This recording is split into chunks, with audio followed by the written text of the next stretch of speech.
کیوں نہیں چاہتا؟ پاکستان کی ریاست سے ہم کہنا چاہتے ہیں کہ آپ کو اب دو ٹوک عالمی سطح پر بات کرنی ہوگی۔ ہندوستان ہو، افغانستان میں بیٹھے ہوئے دہشت گرد ہوں، اسرائیل ہو یا کوئی اور ہو، پاکستان کی حکومت کو اپنے دوست ممالک کو ساتھ لے کر اس دہشت گردی کے خلاف عالمی سطح کے اوپر، یہ کسی نے بالکل درست کہا ہے کہ جعفر ایکسپریس کا معاملہ یہ 9/11 کی طرح تھا، لیکن پاکستان کے سلامتی کے اداروں، سیکورٹی کے جوانوں، پاک فوج کے جوانوں نے، SSG کے جوانوں نے اپنے مہارت کے ساتھ پاکستان کو ایک بہت بڑے نقصان سے بچایا ہے۔ ہم ان کی تحسین بھی کرتے ہیں اور ان کا شکریہ بھی ادا کرتے ہیں اور ان کو شاباش بھی دیتے ہیں۔ اسلام متفقہ فتویٰ ہے کہ بے گناہوں کو قتل کرنے والے، ان کا اسلام سے کوئی تعلق نہیں ہے۔ پہلا خودکش حملہ، مسجد میں پہلا حملہ وہ سیدنا عمر بن خطاب رضی اللہ تعالیٰ عنہ پر ہوا تھا کہ جب ابو لؤلؤ مجوسی کو پکڑا گیا تو اس نے وہی خنجر اپنے پیٹ میں مار لیا جس خنجر سے اس نے سیدنا عمر بن خطاب پر حملہ کیا تھا۔ دوسرا حملہ مسجد میں سیدنا علی پر ہوا۔ مسجدوں میں حملے کرنے والے نہ یہ عمر بن خطاب کے ماننے والے ہیں اور نہ ہی یہ علی المرتضیٰ کے ماننے والے ہیں رضوان اللہ علیہم اجمعین۔ دوسری بات، انشاءاللہ کل پورے ملک کے اندر تمام مساجد میں، خطبات جمعہ میں، امام بارگاہوں میں اس واقعے کی مذمت کی جائے گی اور اس کے ساتھ ساتھ خطباء، علماء اور مشائخ تحفظ ناموس رسالت کے حوالے سے خطبات جمعہ میں عوام الناس کو آگاہی دیں گے، بالخصوص سوشل میڈیا کے اوپر جو توہین ناموس رسالت کے حوالے سے ہونے والی مہم ہے اس کے بارے میں حکومت پاکستان نے 15 مارچ کو یوم تحفظ ناموس رسالت کا اعلان کیا ہے۔ ہم اس کی نہ صرف مکمل تائید کرتے ہیں بلکہ کل خطبات جمعہ اسی موضوع پر ہوں گے اور 15 مارچ کو پورے ملک کے اندر تمام مذاہب و مسالک کے ماننے والے یوم تحفظ ناموس رسالت منائیں گے۔ میں یہاں یہ بھی کہنا چاہتا ہوں کہ ہمیں اس سارے عمل میں وہ گروہ نظر آ رہے ہیں کہ جو ایک طرف BLA اور خارجیوں کی پشت پناہی کرتے ہیں، پاک فوج کے خلاف اور ملک کے سلامتی کے اداروں کے خلاف مہم چلاتے ہیں، اور دوسری طرف وہ گستاخان رسول اور توہین ناموس رسالت اور توہین مذہب کرنے والے جو ہیں ان مجرموں کی پشت پناہی کے لیے نکلے ہیں۔ ریاست پاکستان کو ایسے عناصر کے خلاف کارروائی کرنی چاہیے۔ یہ ملک کے اندر فساد پیدا کرنا چاہتے ہیں۔ اگر کوئی یہ سمجھتا ہے کہ کسی کو غلط نامزد کیا گیا ہے ناموس رسالت کے مقدمہ میں، توہین ناموس رسالت کے مقدمہ میں، تو وہ علماء بورڈ کے پاس جائے، وہ عدالت کے اندر اپنا کیس لڑے۔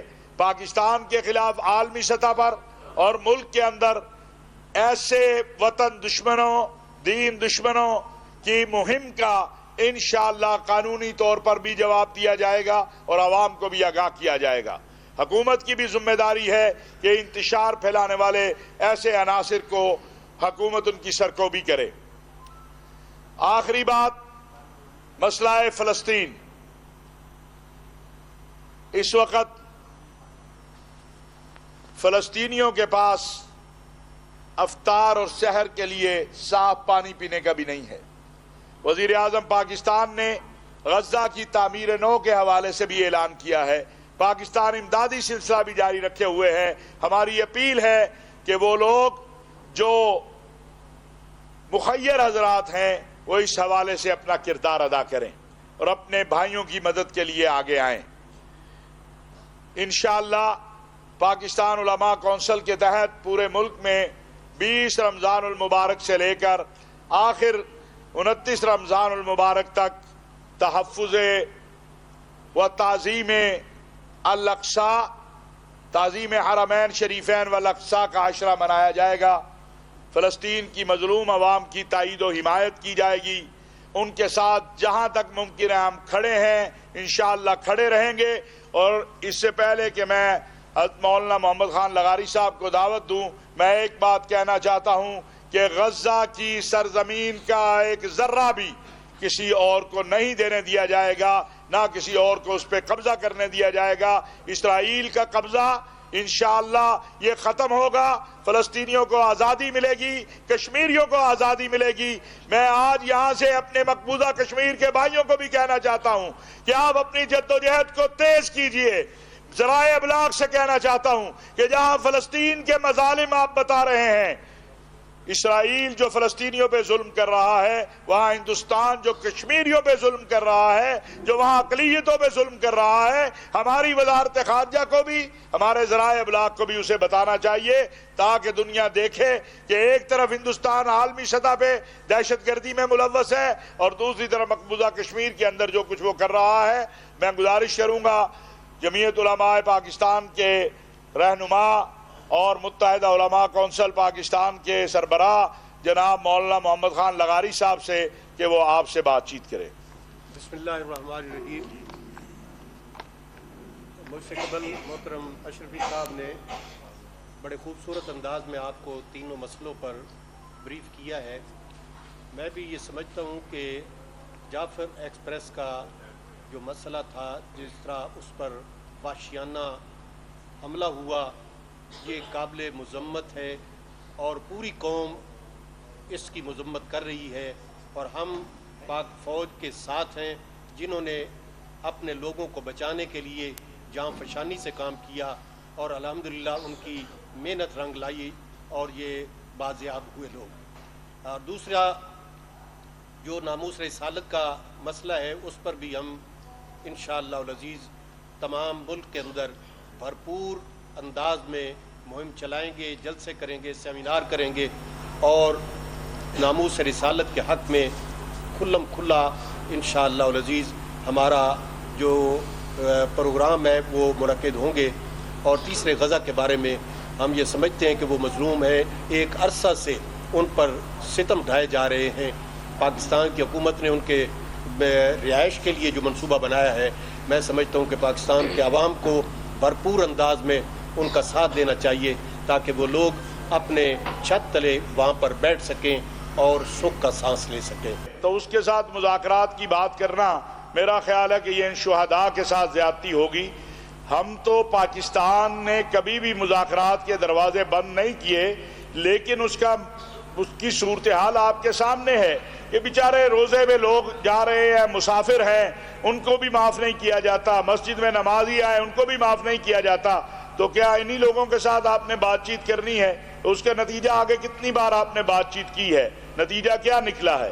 یہ مسئلہ بلوچستان کا نہیں ہے، یہ بلوچ حقوق کا مسئلہ نہیں ہے، یہ مسئلہ خیبر پختونخوا کے حقوق کا نہیں ہے، یہ شریعت یا غیر شریعت کا نہیں ہے، یہ پاکستان کو عدم استحکام سے دوچار کرنے کا معاملہ ہے، یہ پاکستان کو لیبیا بنانے کا معاملہ ہے، یہ پاکستان کے اندر انتشار پھیلانے کا معاملہ ہے. یہ جو گروہ لگا ہوا ہے، جو مجرمین ہیں ناموس رسالت کے اور جو مجرمین ہیں توہین مذہب کے، ان کی پشت پناہی پر یہ بتائیں ان کے پیچھے کون ہے؟ یہ سب وہ قوتیں ہیں جو پاکستان میں انتشار چاہتی ہیں اور انشاءاللہ ان کو انتشار نہیں پھیلانے دیا جائے گا. اچھا یہ بتائیں کہ جب جعفر ایکسپریس کا واقعہ ہوا تو یہ بیانات بھی سامنے آئے سیکیورٹی ذرائع سے کہ وہ کسی کے ساتھ رابطے میں ہیں جو دہشت گرد ہے. آپ سمجھتے ہیں کہ جو اسپیشلی کے پی اور بلوچستان کے اندر خاص طور پر ٹارگیٹڈ کارروائیاں کی جا رہی ہیں، ان میں کون کون سے عناصر ملوث ہیں؟ دیکھیں، جو افغانستان میں لوگ بیٹھے ہیں روز روشن کی طرح سب کو پتا ہے، ان کے پیچھے ہندوستان ہے یہ بھی پتا ہے، ان کے پیچھے پاکستان دشمن اور قوتیں ہیں، وہ اسرائیل بھی ہے، باقی بھی ہیں. یہ ہمیں سب اب کوئی چیز مخفی نہیں ہے اور بہت سی چیزیں ذرائع ابلاغ کے ذریعے قوم کو پتہ چل چکی ہیں، بہت سی چل جائیں گی. ہمیں اپنے گھر میں باہمی اتحاد سے ہماری سیاسی مذہبی جماعتوں کو پاکستان کے لیے متحد ہونے کی ضرورت ہے. اپنی سیاست سے بالاتر ہو کر، اپنے جماعتوں سے بالاتر ہو کر ایک پاکستان کے لیے متحد ہونے کی ضرورت ہے. اور اس کے لیے ہم سب کو ایک ہونا ہے تاکہ ان عناصر سے نمٹا جا سکے. جامعہ حقانیہ اور جعفر ایکسپریس آپ سمجھتے ہیں دونوں ایک ہی دہشت گرد گروہ کا کام؟ نہیں، میں یہ سمجھتا ہوں کہ ان کے پیچھے جو ہیں وہ ایک ہی ہے. ان کے پیچھے سوچ ایک ہے، فکر ایک ہے، ان کے پیچھے کردار جو ہیں وہ مختلف ہو سکتے ہیں، لیکن ان کے پیچھے جو ڈوری ہلانے والے ہیں وہ ایک ہی ہیں، اور وہ پاکستان کے دشمن ہیں. وہ اسلام کے بھی دشمن ہیں، وہ پاکستان کے بھی دشمن ہیں، وہ مسلمانوں کے بھی دشمن ہیں. ایک طرف تو جعفر ایکسپریس کے معاملے پر جو بیرون ممالک کے سربراہان ہیں، دیگر ممالک ہیں، وہ بھی اس کی مذمت کر رہے ہیں، جبکہ دوسری طرف اسی بی ایل اے کے جو ظاہری سپورٹرز ہیں، جو عام سڑکوں پہ پھرتے ہیں، اسلام آباد میں بھی آتے ہیں، ان کو نوبل انعام کے لیے بھی نامزد کر دیا جاتا ہے، ورلڈ نوبل انعام. آپ نہیں سمجھتے کہ اس میں انٹرنیشنل اسٹیبلشمنٹ بھی کہیں نہ کہیں پلے کر دیا؟ دیکھیے، میں گزارش کر رہا ہوں کہ جتنی پاکستان دشمن قوتیں ہیں، جن کو پاکستان سے تکلیف ہے، جن کو اسلام سے تکلیف ہے، پاکستان کے نظریے سے تکلیف ہے، وہ سب متحرک ہیں. مجھے بتائیں، پاکستان کے اندر چند عناصر ہیں، چند گنتی اگر کرے تو 100 بھی نہیں بنتے ہیں.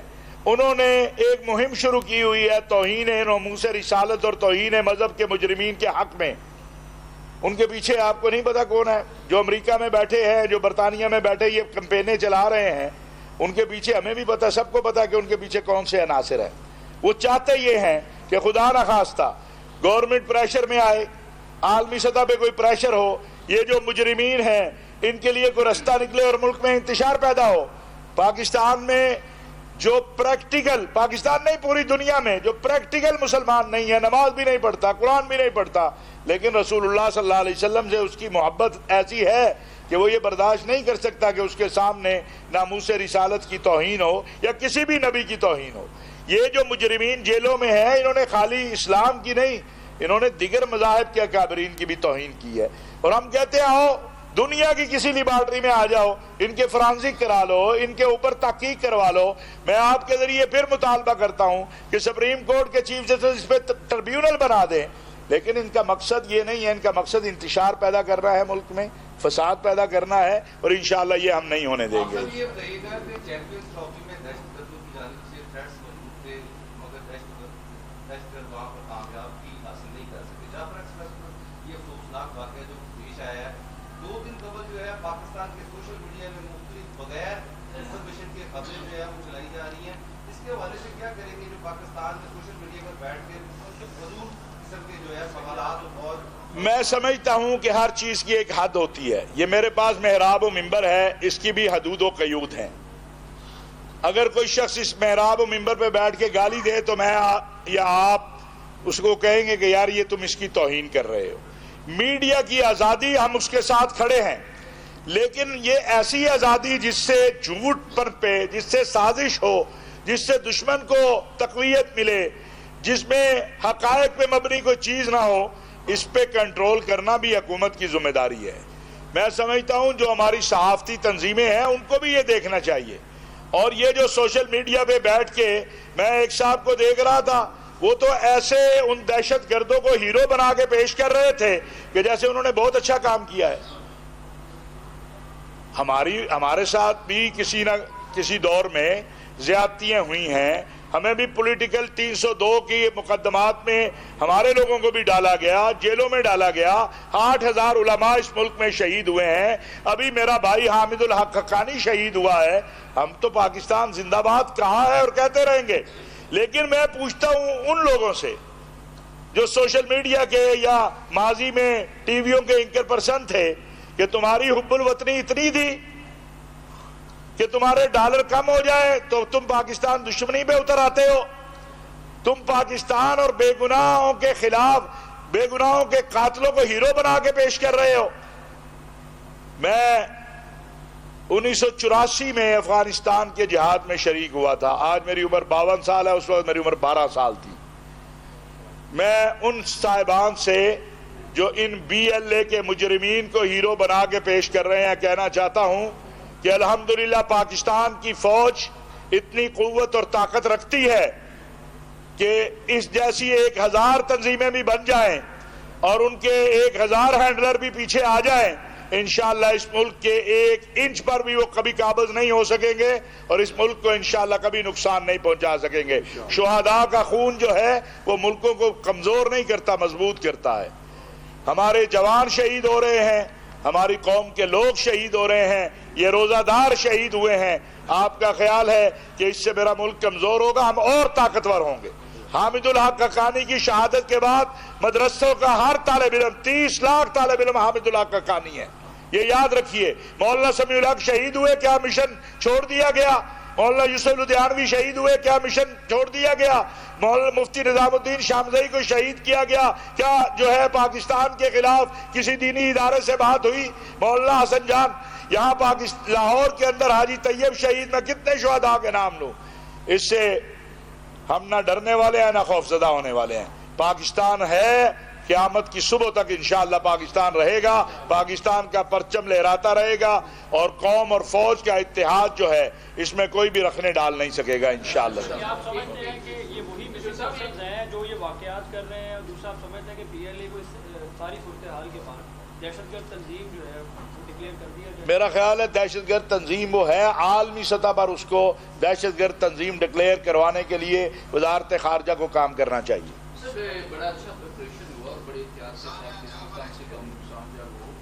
جس طرح اس کا آپریشن کامیاب ہے بلوچستان میں کیا ہے، کیا فوج پاکستان سے گزارش کریں گے کہ اسی طرح کا آپریشن کرم میں کریں اور راستے کو رائے پارا چنا دیں؟ میں سمجھتا ہوں کہ کرم کے اندر مسلسل بات چیت بھی ہو رہی ہے، جو لوگ امن میں رکاوٹ ہیں ان کے خلاف ایکشن بھی ہو رہا ہے. کرم کے لوگوں کو بھی، پرچنار کے لوگوں کو بھی اسی طرح جینے کا حق ہے جس طرح باقی پاکستانیوں کا ہے، اور وہاں پر بھی پاکستان کی جو رٹ ہے وہ نظر آنی چاہیے. خیبر پختونخوا حکومت سے بھی میں گزارش کروں گا کہ وہ باقی ایکٹیویٹی سے ہٹ کے تھوڑا سا. چیئرمین پاکستان علماء کونسل حافظ طاہر محمود اشرفی دیگر علماء کرام کے ہمراہ لاہور میں نیوز کانفرنس کر رہے ہیں.